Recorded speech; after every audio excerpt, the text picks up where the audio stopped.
Welcome back mga kaboxing!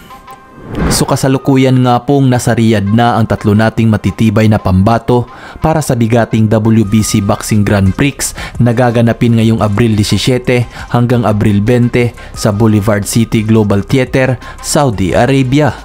Tatlo nga pong kababayan natin ang mapalad na napili para lumahok sa kauna-unahang boxing event na ito ng WBC, na kung saan may 4 lang itong division at ito ang featherweight, super lightweight, middleweight at heavyweight division, kung saan bawat division ay may 32 partisipante.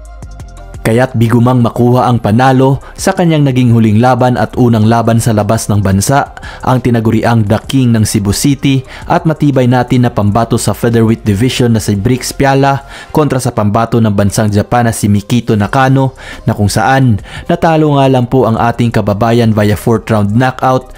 Bit-bit ang kartada nito na 9 wins with 3 knockouts at 2 talo. Ay buo nga po ang tiwala at kumpiyansa nito sa sarili na mauuwi nito ang Jose Sulaiman Trophy.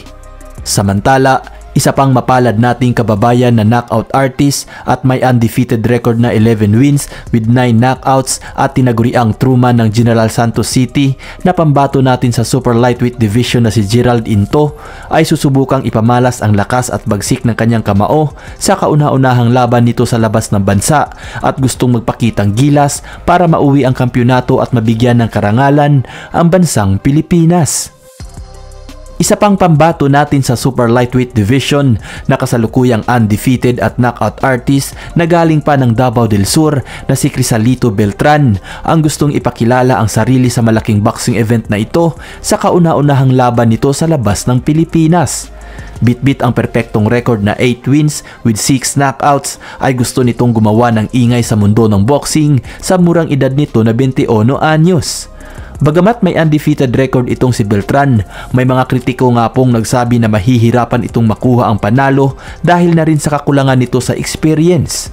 Ito daw ang nagbigay kay Beltran ng motibasyon para paghusayan sa kompetisyon para mauwi ang kampyonato.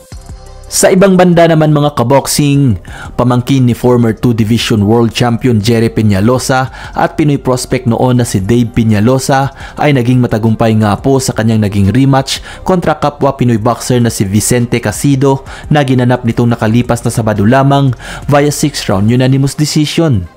2 beses na nga pong nagharap ang dalawa ngayong taon mga kaboxing.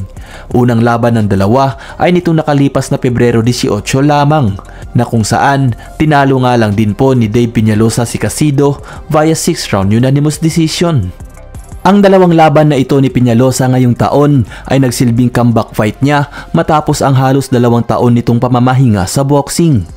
Taong 2019 pa nga po huling naging aktibo itong si Dave Peñalosa kung saan lumaban ito ng 3 beses.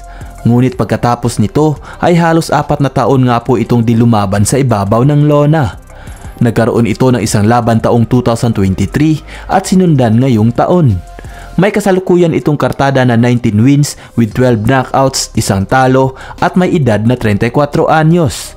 Marami nga po ang nanghihinayang sa talento at potensyal ni Dave Peñalosa na maging world champion kung hindi ito pahinto-hinto sa boxing.